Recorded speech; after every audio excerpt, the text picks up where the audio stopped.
podcast is part of the Sports Social Podcast Network. Thanks for listening to No Question About That. You can support this show by visiting patreon.com/NQATpod or in your Apple podcast feed. We do a backer show each week going deep dive into a topic related to United. Or if you don't want to part with your cash, an even better way is to leave us a 5-star rating and review on Apple Podcasts or Spotify. And now on with the show.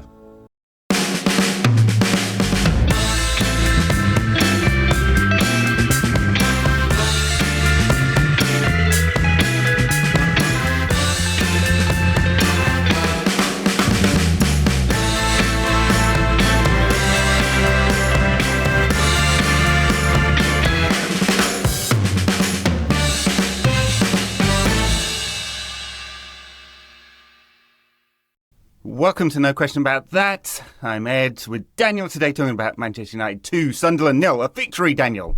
Yeah, what a team. What a team. Are you Schmeichel in disguise was the chant from the Stretford end about Senne Lemmens, who did fine. We'll get onto him. I'm not sure.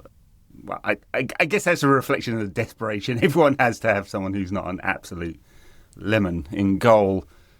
So let's talk about it. Pressure eased a little bit on Ruben Amorim going into the international break. What do you make of the performance? Well, afterwards he said something like, I can't remember what the exact quotation was, we should play, they need to play this way in every game. And I thought, no, they don't. It was a bit better. Like the first 10 weren't great. It was not bad for the rest of the first half after that. But then they changed, for about 20 minutes in the middle of the first half, then they changed formation. And it became harder for us again, and the second half wasn't great. On the other hand, you could say it was a routine win, I guess. Yeah. And there were certain improvements. I guess we could start with the team. Yeah, I think everyone wanted to see Ahmad in the team. Just a bit more attacking. I don't think anyone wanted to see Diogo Diallo at left back or left wing back. No one needs to see that ever again. Casemiro back in made a lot of sense. Leny Yoro back in made a lot of sense, and obviously I guess the big decision to play Senne Lemmens ahead of Altay Bayindir. Ruben Amorim tried to brush it off as just rotation, but he's the number one now, isn't he? Surely. He didn't make any mistakes. Apart from that, he dashed out with Bruno Fernandes and who was it, Traore in the second half, and Traore dived, which kind of saved him from having an embarrassing moment there. But everything else did cleanly. Caught the ball a few times, made 3 saves. Yeah, I don't know if he's the number one, but I know for sure that Bayindir is number 2. Yeah. And I think that the defenders felt more comfortable with him. That was how it looked. He's proactive. Like, he's not a flapper, is he? He comes out, he's a big lad, he comes out, tries to catch the ball, he seems communicative and all of that stuff. With bigger tests to come, he didn't face a lot of stuff to do. No, but what he did do, as he said, I thought for a second he was going to he got himself sent off. Like on first viewing, I kind of thought he got himself sent off there. But that aside, yeah, he did what he needed to do without making a fuss. And we've been saying on here for weeks, if we had a merely shit goalkeeper, not the shittest goalkeeper ever, yeah, having a merely competent goalkeeper, because it is a weird thing that we're in crisis and it's terrible and this, that and the other. But Bruno scores those 2 penalties, and we just have a bit of competence in goal, and we're actually very handily placed. And I'm not trying to what about this. I know we're not good. What I'm saying is I don't feel like we're as dreadful or as miles off as people think we are. I think if he gets the team and the tactics right, and then a couple of signings, and we could be quite good. Well, one of the changes, apart from the personnel changes, was Mount coming in makes a change, but also when United were defending, they just dropped back into 5-3-5-1-1, I guess it was. And Brian Mbeumo went to right wing back, and Mason Mount went over to the left, and it just looked a bit more competent defensively from that point of view. The other big change that happens when Casemiro's in midfield is he just has a really restricted role these days, and Bruno's the player further up the pitch. I thought it was absolutely ridiculous against Brentford, where Manu Ugarte is the counter-presser. He's pushing up the field and Bruno's taking the ball off the back three. Fucking madness. One of the world's greatest number 10s, and you're having him take the ball off Harry fucking Maguire. No thanks. Yeah, at least they changed that this time round. Yeah, I was pleased to see Yoro come in for Harrents also, just because if we've got this idea of trying to become good over the next couple of seasons, Harrents is not part of that.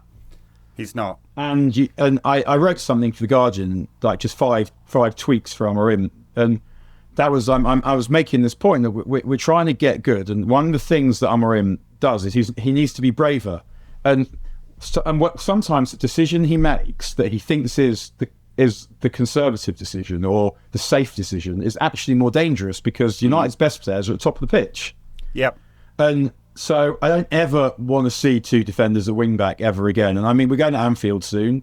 I want that. You have to play Ahmad in that game. He's not the greatest defender ever, but you need another attacker in the team. You need to appreciate what the strengths of this squad are.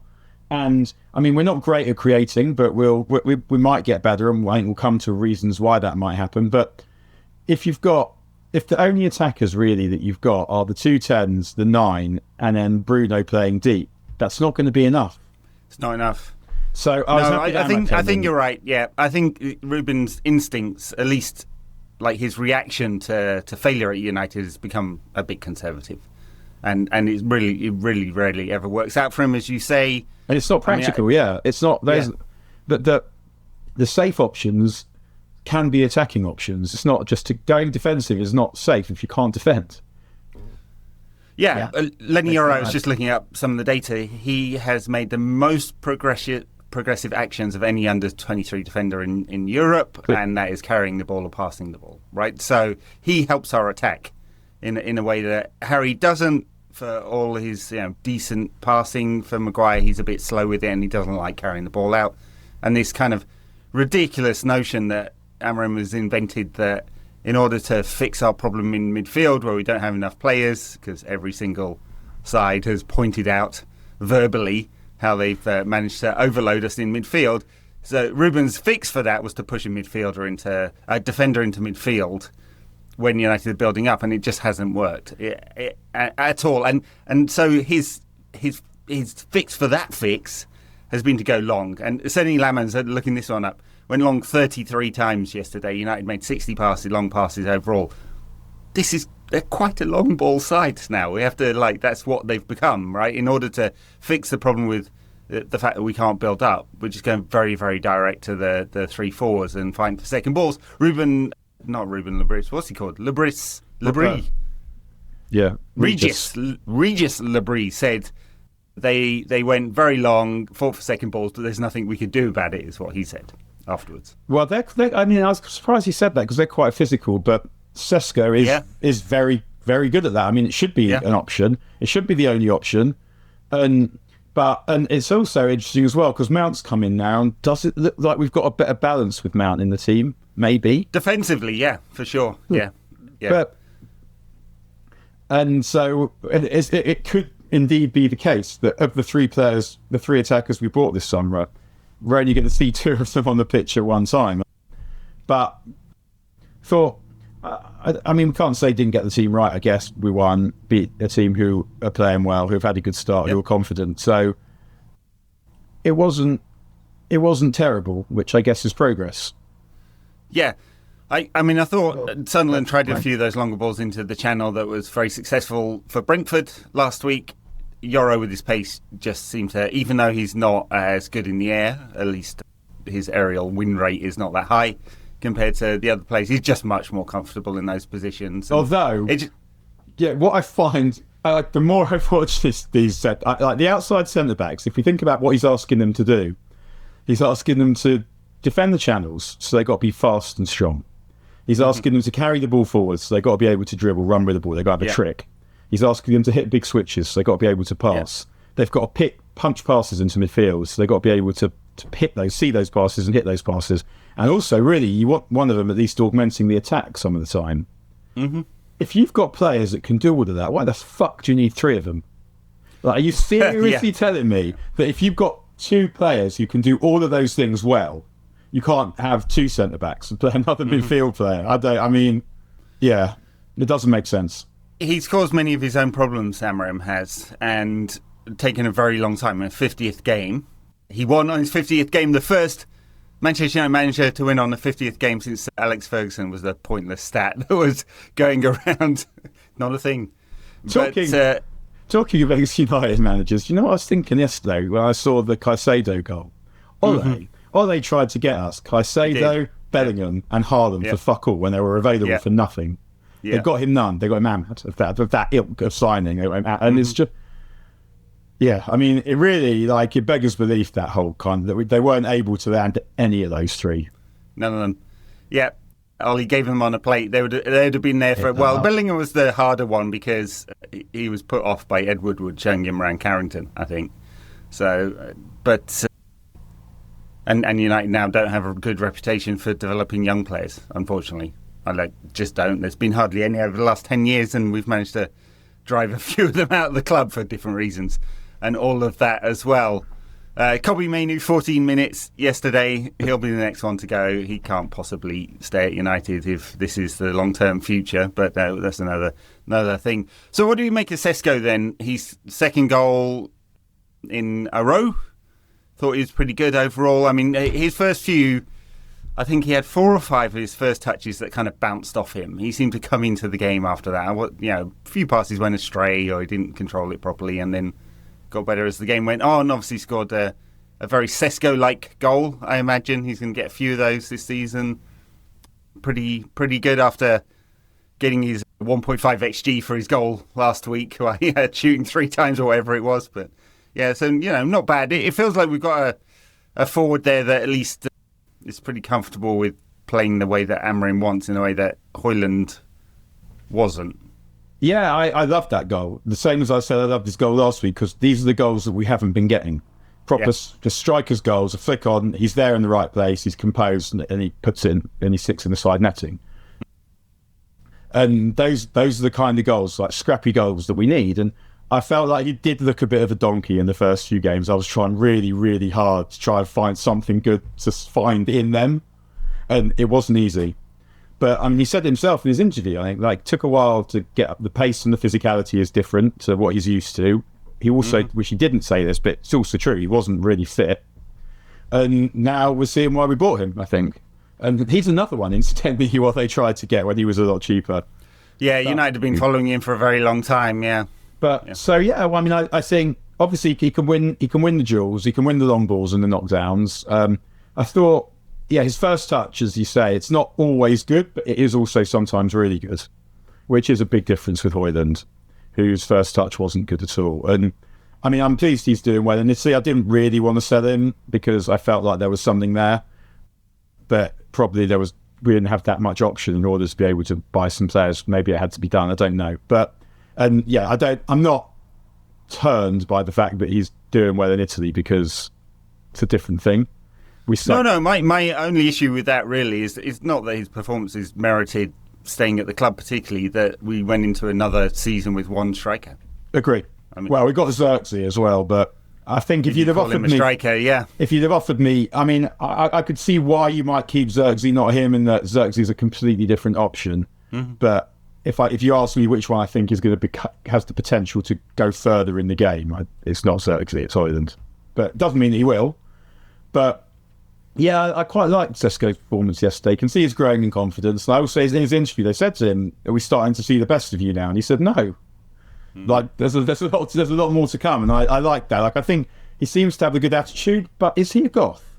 Is he a goth? Well, just I don't know. The dyed black hair. Yeah. It would be interesting. Well, if he comes out with some black lipstick or something, we'll know. And Robert Smith t-shirt, so it goes full emo. But yeah, I think he's mentally he seems to have the right stuff. We need to give him more crosses. If we get someone on that left wing who can cross, that will make a massive difference to him. Like flicks at the near post, headers, cutbacks, that kind of thing. Because you can see that he can be dominant in the air. And I mean, as you say, like rigidity said so, that they can't really compete with that. No one can really compete with him. He can. Like the jumping, the hang time, physicality it's all there, and so is also there was one counter that United made where he's just lanked half the pitch in 2 seconds. Quick. Covers a lot of ground. Yeah, I really like the connectivity between Yoro, Ahmad, and Mbeumo, and then potentially Sesko as well. That looks pretty strong. That should be a good triangle, that, I agree. It really should, if Ruben can just get out of his own way. On the other side, it's a bit more challenging. Obviously, Luke Shaw has had a okay-ish start to the season. A few defensive mistakes. He's in there for the passing connectivity. The challenge becomes like Cunha has not been able to be consistent this season. Obviously, the injury, coming back from that, he played last week. I don't think he was fit properly. Trying to make that connectivity with Cunha and then Shaw and then not Mbeumo, Patrick Dorgu, who unfortunately, I know he's still really young, so let's not write him off yet. But the quality of stuff in the final third is pretty dreadful. Did you happen to see West Ham Everton last week? Everton West Ham last Monday night. I didn't watch it. No. So no. West Ham have a left back. Yeah, that is exactly what we would like Dorgu to be. Just ridiculously strong and fast and brilliant at crossing. Yeah. A lot of people talking about him. Yeah, Alhaji Malik Diouf. He's younger than he's 19, and much quicker than Dorgu, stronger than Dorgu, and he can cross. But again, I keep saying it. Declan Rice couldn't cross like this two seasons ago. Right. He worked. He's made himself able to do it. I don't understand how Dorgu hasn't got better at this.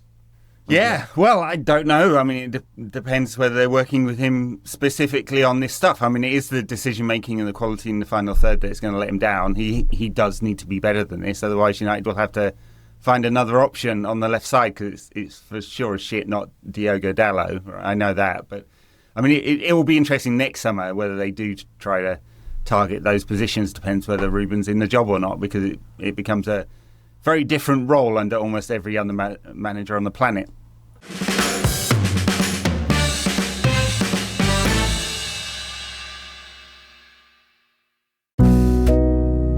The world moves fast. Your workday, even faster. Pitching products, drafting reports, analyzing data. Microsoft 365 Copilot is your AI assistant for work. Built into Word, Excel, PowerPoint, and other Microsoft 365 apps you use. Helping you quickly write, analyze, create, and summarize, so you can cut through clutter and clear a path to your best work. Learn more at Microsoft.com/M365 Copilot. This episode is brought to you by Stouffer's. Here comes 3-time juggling champion Natalia Rogers. She's juggling law school, her TA job. Oh, narrowly catches the laundry.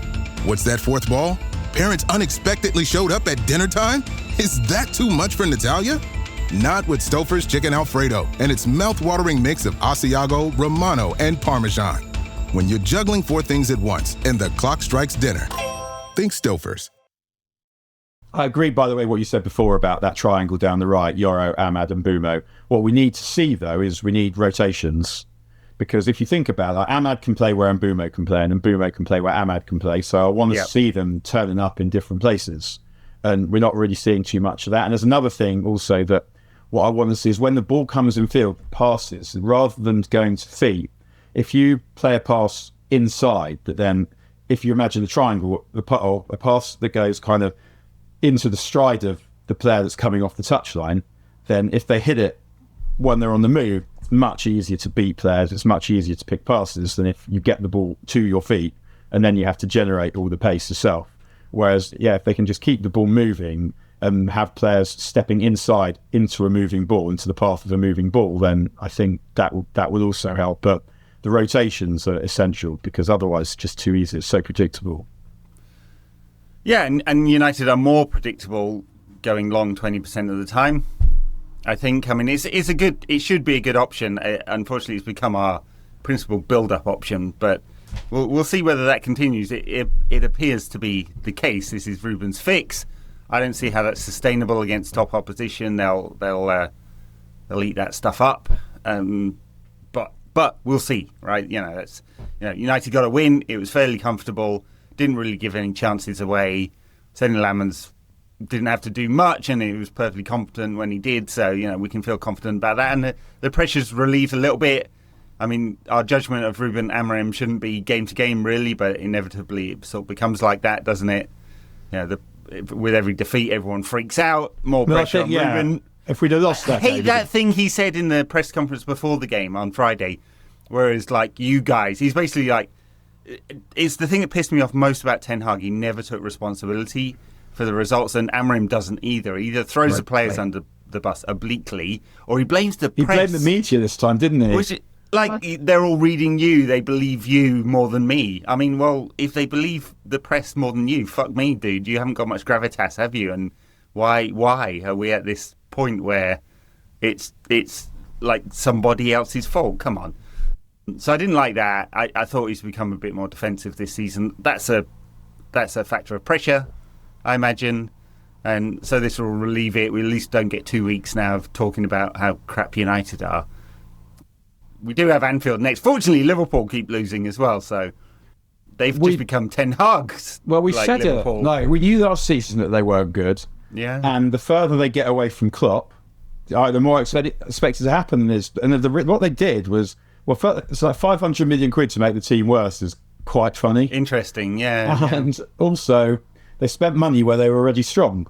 I look at that team and I think, okay, well, you could get at that midfield, you can get at that defence, so let's buy some strikers.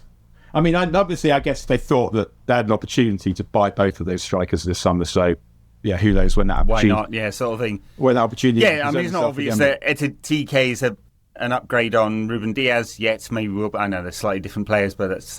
Diaz. Yeah, Luis Diaz, yeah. Yeah. Van Dijk was interesting yesterday. He turned his back for the Caicedo goal. Not for the first time, the greatest defender in the history of the world. And he did not follow the ball in, did not follow the line in for the second goal either. So, I mean, I think he's been degrading quite fast. It's not the narrative that...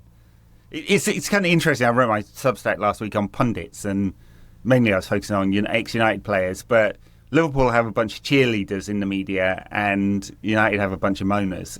I don't know why it's worked out like that. It just has. But I couldn't off the top of my head think of maybe a ex-United player who's kind of positive and cheerleading for the club. They're all moaning about it. Because I think if you think about the eras that they played in, Carragher's watching teams that are better than the one he played in, or at least true. Yeah. And the United players are watching ones that are worse.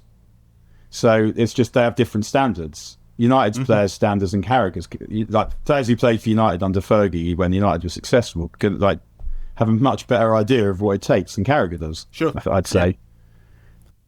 I mean, I'm sure there's other things too as well, just personality types. And sometimes it sort of feels like that in the online environment as well, or like United, or just even in the grounds, feels like United fans more likely to be taking the piss out of the players, and Liverpool fans more likely to be sucking them off. And that feels quite reductive, but I guess it's something I think I've noticed over the years. Yeah, I mean, yesterday the atmosphere was all right. I mean, Sesko talked about it. He said it was a fantastic atmosphere. He'd been waiting for this and so on, which is great. Yeah, good for him. First goal at Old Trafford, and hopefully it's one of many. The atmosphere in the ground has changed a lot over the years, and it being so bad for the last 3 years, really doesn't help either. It's certainly not going to help with all the pricing changes and that kind of stuff. It's just going to necessarily lead to more tourists coming in.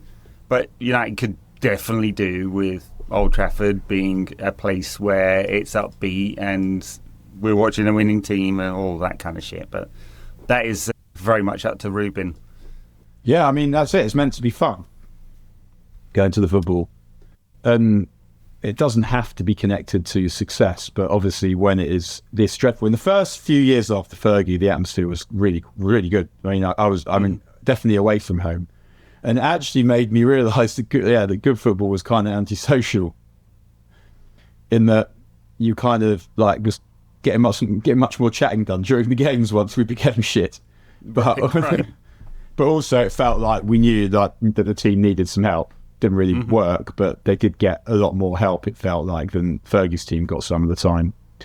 Like one of the best United atmospheres that I can remember in all the time I've been going is Southampton away on a Monday night when Van Persie scores 2 under Van Gaal. Right. That was that's one of the best away ends I've ever been part of, and it was, I think, partly because it felt like partly it was just Southampton on a Monday night. Everyone who's going to that is committed to it. Extra day of the weekend, extra bit of party, but also, felt like the players needed it. All right. Well, there's a few other things happening this week. United women, I don't know whether you caught that game, played Chelsea, were very good in a 1-1 draw. Drew with Arsenal the week before, which was a bit scrappier. Unbeaten start to the season. Well, apart from that Champions League, the away leg qualifier, doing well. So at least we have a team doing well. Fallon Tullis-Joyce pulled off a couple of miraculous saves, probably the best keeper in the league at the moment. So that's upbeat. All United women fans that I'd spoken to moaning, as usual, about Mark Skinner and transfer activity this summer, but it seems to have worked out so far. I mean, it's quite a thin squad, so once they get into European football, this might change a little bit. So they don't really have any rotation options, especially in forward areas. But that's pretty positive. Under-18s won again, didn't they? And I think they're unbeaten this season under Darren Fletcher. There's some positivity there. Even Sir Jim's other sides. I think Nice drew this weekend and Lausanne won 5-0. So there you go. Good weekend for Sir Jim as well. He doesn't have to whip out any P45s or anything like that for any of his many managers. So that's all good.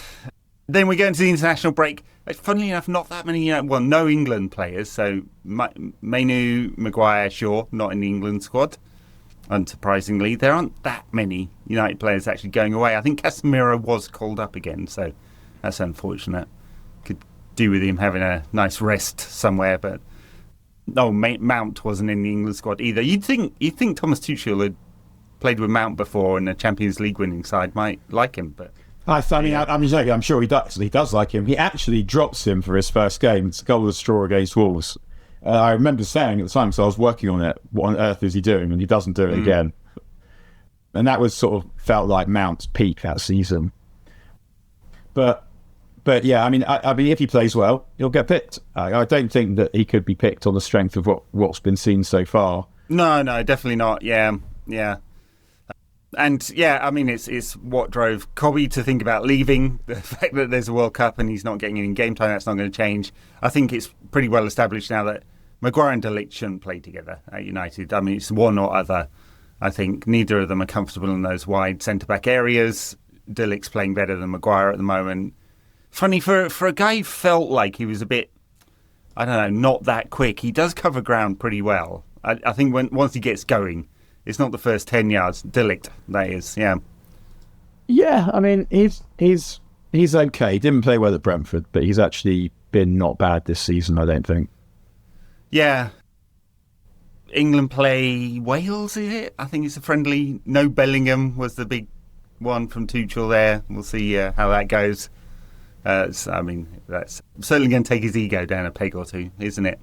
Apparently quite large with Bellingham. Is it? I mean, I don't know. Yeah. I mean, yeah, I know. Apparently, yeah. I mean, I know he thinks he's a good player, but then he is a good player. In some ways, I found it quite refreshing. Like when he goes to Madrid and they're talking about all the players he was going to play with, and he goes, "Well, quite good myself." And I thought, fair enough. The thing I still don't like about Bellingham is it's not really his fault; it's where he's playing. I think like he can play as a number 10, but I don't think he's special as a number 10. But I think as someone who can do every facet of the midfield job, so as a number 8, I think he could be brilliant player. But poor man, Scott McTominay, isn't he? So Scott, who actually, by the way, has been because De Bruyne has joined Napoli, he's been shifted out to the left wing under Conte. I'm not sure he's going to enjoy that quite as much. Probably won't be winning the Serie A MVP from there.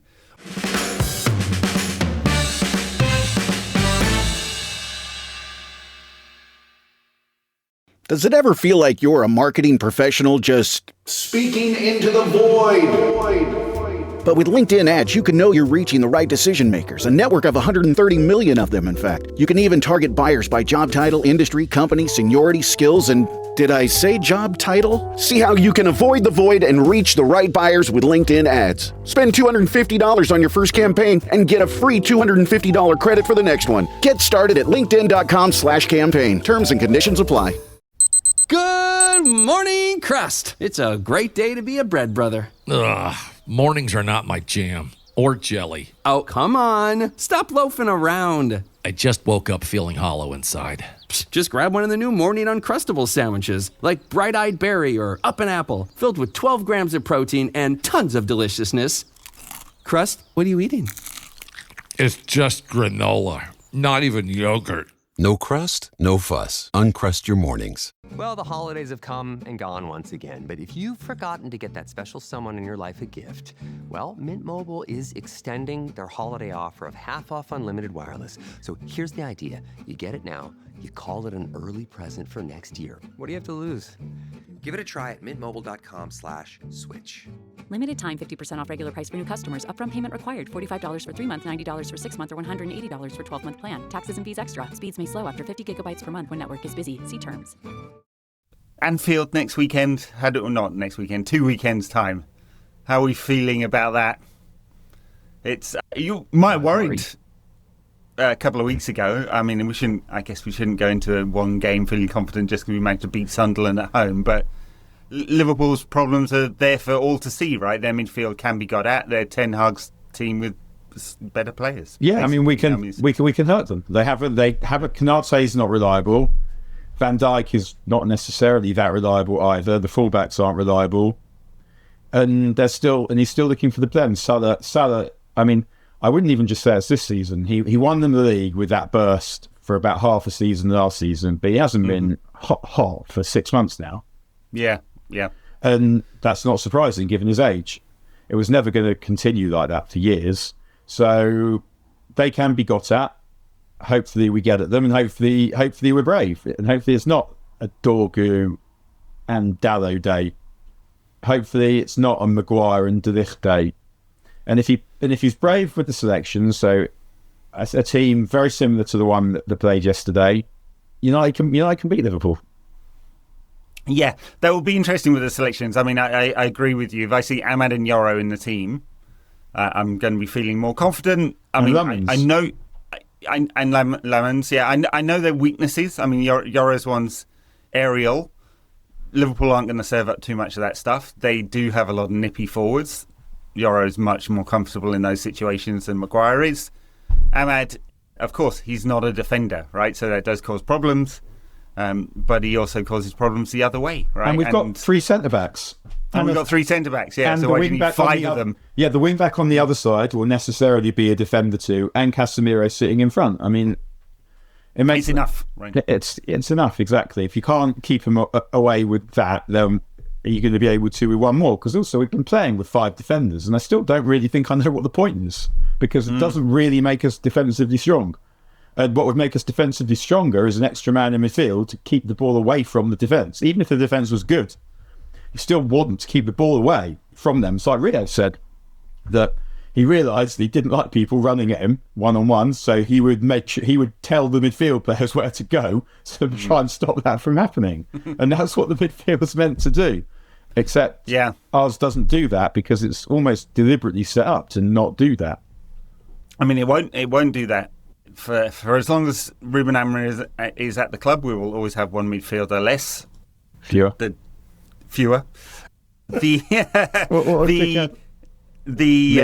Yes, you are, Daniel. Yes, as people on the internet keep pointing out. No. The fix yesterday was to drop Mount back into midfield, right, in the defensive transitions, right, and he will do that very well. When Cunha came on, Ruben Amorim was screaming at him. And if Amorim thinks that Cunha is going to be someone who does a lot of dropping back in defending, he didn't watch him at Wolves much, right? This is not a player who wants to... He will press high up the pitch, and he's actually very effective at that. He's not going to drop back into midfield to do the defensive stuff. Not naturally, anyway. If they want to coach him to do that, fine. But they didn't watch him, if that's what they think. Well, there is kind of one solution to the outside centre-backs getting pinned problem, because is him dropping. And if he did do that... Yeah, and make it a 4-4-2, basically. You're kind of restricting him a little. I mean, we'll talk about that in the tactics pod. Like, United's out-possession structure seemed to change, which was to the better. It still wasn't great, but it was better. Because what Cunha gives you ball carrying. So... he's someone I wouldn't actually mind taking the ball off the back four, because I trust him to be able to turn out trouble. He's got the physicality and the feet to turn out trouble, and then the ability to carry the ball long distances. So actually, the piece that I mentioned, I gave a few solutions to the out possession structure. To the problem of the outside centre backs getting pinned, and one of them was dropping Cunha for that reason, that he can. he can carry the ball, and if he drops, then he does make. Then if the outside centre back's a pin, then there's another man there to try and win the ball back. But yeah, the 4-4-2 out possession structure is better than the 3-1-6 or the 3-2-5 that we've been seeing before. Yeah, we'll see at Anfield. The thing that won't work very well against Konaté and Van Dijk is just the aerial stuff. I mean, I guess we could say, will Sesko have the better of that? They are both very comfortable with anything aerially. They are less comfortable with pace and movement. Van Dijk for sure. And I guess, but what you can also do is you get Sesko, get him to stand on one of the fullbacks and kick towards the touchline. I mean, yeah. And then get men around him there. You can also do that, but man, it'll be interesting to see what Konaté and Van Dijk see what make of him physically, to see if he is still able to outjump everyone and get the ball down, because he is bigger than both of them and is stronger than both of them and younger than both of them. So it's possible. Yeah, and the direct ball in behind Kerkez for Mbeumo will be pretty effective, I think. I mean, Kerkez is very attacking. Yeah, Kerkesh. Can. Yeah. He's very attacking, gets forward a lot. I don't think he's as reliable as Andy Robertson once was, certainly in terms of his attacking output, but he does leave spaces behind. And Mbeumo sort of naturally is an out-to-in player, and you'd think that would be an option for United. It depends who's with him, and the connectivity. So if it's Ahmad will naturally, as you say, get into similar positions. One goes outside, one goes inside. If it's Diogo Diallo, which is my guess is what Ruben will do, then it just won't be that, right? And it'll end up in a flat back five much more often, which will kind of invite Liverpool to put us under pressure. I hope it's not that. I mean, we played actually, I think, wasn't it one of the early games under Ruben where Mainoo and Ugarte played in central midfield there, and it was was it 0-0? One of his early games. Did pretty well. Not that I'm imagining that will be the midfield pair. I mean, it certainly won't be. No. Yeah, that seems unlikely. But I mean, the thing is also, I was talking about making practical decisions, particularly against Liverpool. The one thing that they can do is they can score goals. And then it just doesn't make sense to use a team that sort of almost invites them on, because they will score. They do have really good attackers. It's not like you would want to invite pressure against them because their attackers are better than our defenders. We need to try and get our attackers against their defenders as much as possible. Yeah, that is my fear, unfortunately, that in many of these big games, not all of them, many of these big games, Amorim has been a bit conservative. Maybe he'll feel emboldened by a strong performance against Sunderland. Strongish, good enough. Good enough. It was good. It was good. We enough. Didn't have to keep us chuck one in, which is refreshing. Daniel. Yes, it's refreshing. It's very refreshing. I mean, just a bit of competence is just nice. But I mean, let's see. But I totally understood, and I said at the time, I didn't think he was going to play Lemmens against City. I understand why he didn't. By the time it gets to Brentford, it's just fuck off. Yeah. Because maybe it's because, they put the ball in the mixer, difficult for a keeper to come to. How is he going to learn? The only way he's going to learn, the only way Mainoo's going to learn also is on the job, really. Mm-hmm. And I mean, I know why. I know what he's going to do with Mainoo, because he's not going to get away. He's not going to be able to sell him, I don't think. In the club, I can't imagine the club would sanction it. I mean, Laurie Whitwell was saying the club were happy to let him go. So I mean, who knows? I mean, a bid didn't come in. If a bid comes in for Mainoo, if he was available, there would be plenty of clubs that want him. And for a small spaces player playing in a midfield three, he's gonna stand out. Of course, there'll be plenty of clubs that want that kind of technical quality. I don't see a world in which he figures in this team under Ruben Amorim. He's just not doing it. Even if it gets to next summer, right? So the player they wanted, Carlos Baleba, their profiles look a bit similar. They're obviously not the same player, but similar-ish. I don't know if that's the right balance in the midfield too either. Okay, right? So if I'm Kobbie, I'm looking, is this manager going to stay or not? Are they going to give him time or not? I'm thinking, I want to get away. So, I mean, I'm sure he'll rethink it come January if he's still playing 14 minutes a game. So let's say that Bruno leaves in the summer. Let's just say and if United could get, and this is massive ifs, but if United could get Wharton and Baleba, would you sell Mainoo? I mean, no, because I'm looking at managers who come down the line. Because I have zero faith just because we beat Sunderland there. No, it's nothing to turn this around. This isn't even particularly to do with Amorim. I mean, I guess exactly. So most, like, if you sell Mainoo, you need 3 midfielders to come in, right? So I don't think it solves the problem. Most managers will play 3, a midfield 3 of Wharton, Mainoo, and Baleba, pretty strong, right? So and of different profiles, right? You have the connector in Mainoo, you have the long range pass in Wharton, and you have the all round physicality of Baleba. Good profile of midfielders to play together. So I don't think, unless United are absolutely desperate for money, which we shouldn't be, really. I shouldn't have a PSR problem. I mean, it not in Europe will be a problem. It will be a problem financially. So, well, not in at least the Europa is they do need to get themselves into the Europa. And I think what Amorim doesn't necessarily seem to recognise also is what we were saying earlier about the ifs, but don't feel like massive ifs. If Bruno scores those penalties, if we don't have a moron in goal. But at the same time, if the way that you play is on the margins, sometimes the margins are going to go against you. And it doesn't feel like the way that we play is giving us much opportunity to smash teams. Mm-hmm. Well, it's not, because it's low percentage football a lot of the time, and that direct stuff comes off sometimes doesn't. United's pass rate was down at 77% for this one. I think, as has been much discussed, the non-penalty expected goals per shot is low-ish at 0.11. Top teams are at 0.15 or something. That's a 40% increase.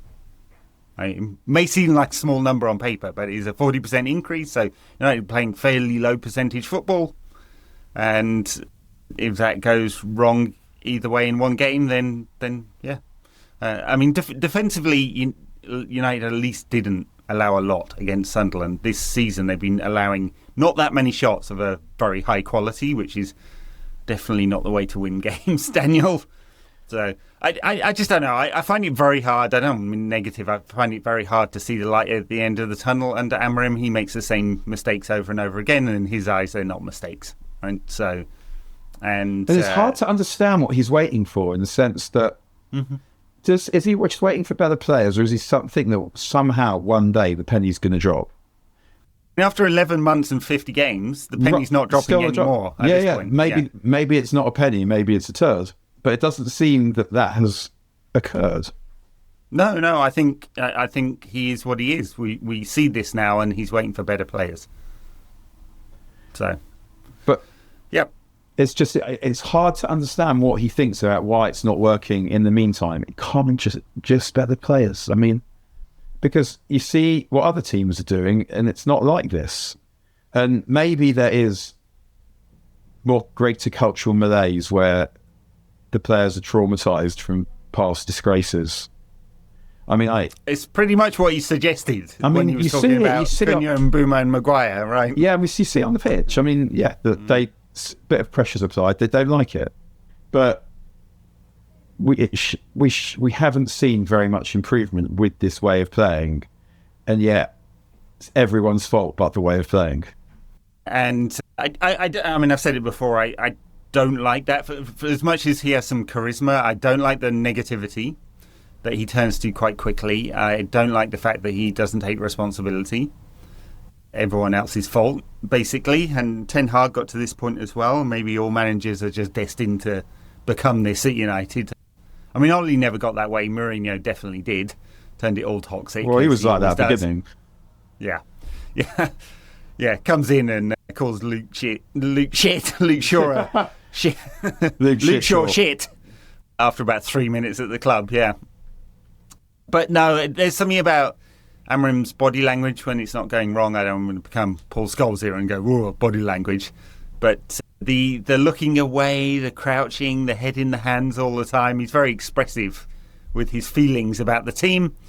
And then he's too open in press conferences where he does say some stuff about individual players, which I'm not sure would particularly go down well. I don't know. I guess players respond differently to that kind of stuff. Wasn't it? There's that Wayne Rooney anecdote where he says that when Fergie was angry at Nani, he'd shout at I think Rooney. it's Giggs. Yeah, he'd shout. I think it's a Giggs story. But I mean, not sure whether. Not sure that how much you can trust in the veracity of a story told by Ryan Giggs. Yeah, they've all got anecdotes. Yeah. All right, Daniel. Have we run out of things to say? We've got nothing to do over the international break. You're going to be watching international football. You're doing minute by minute on African qualifiers or South American qualifiers. There's some interesting games there. Yeah, but I'm actually not. I'm off the Guardian this month, actually. We have to take a month off in every 10, so yeah. So this is October is my month off. But I mean, I don't know what we're doing during the what anyone's doing during the international break. It's one of those things I don't really want to whine about it, even though I hate it, because international football is something that has to happen. Mm-hmm. And so I'll just try and look for some interesting games. I don't know. There's much in the European qualifiers. I was that interested in England. I'm going to walk their group. Not particularly strong group. There's probably some South American games I'll catch if I can. Same time zone, so there'll be all of that on. I'll check out some of those. The interesting story in the African qualifiers where South Africa fielded a ineligible player and they've been docked 3 points and they may not qualify, and I think is it Benin who might qualify for the first time. Anyway, there's some interesting stories. African qualifiers are difficult. The structure of them, actually, but Ghana are doing well. It looks like Ghana should get there, and they've got some good players. They do. FIFA announced some more of their pricing, absolutely eye-watering. So I put in for a whole bunch. Haven't won any of the rounds of the lottery yet because I didn't buy their stupid NFTs, which you had to do to guarantee yourself a ticket. Minimum price is $60. There's almost none of those tickets at any of the stadiums. $60 per person plus tax plus Ticketmaster fees will take it up to nearly $100 in most cases. So do the calculations on the cheapest way to get to a game if you're taking a family. Most of them are not like that because it's dynamic pricing. So you already have World Cup final tickets going at $10,000, $15,000 for a basic ticket. Well, FIFA could have it was all about opening up the game and growing the game, and it's actually been about rinsing fans for as much as possible. And they just don't even need the money. FIFA. They claim it's to develop the global game, and so FIFA's structure is that they pull in all this money every 4 years. And I guess it's every 2 now with the Club World Cup. In alternate years, although they gave away almost all of that $1 billion of Saudi PIF money, or DAZN broadcast rights, to the clubs. For the World Cup, they're going to pull in $12 to $15 billion, something like that for this one. And then it's distributed in these payments which just look like pure corruption, mafioso style. You'll vote for me if I give you this money type thing. It's very odd. I can't see it as being good for the global game. Anyway, anyone who's coming to the World Cup, expect to pay an extraordinarily large amount of money.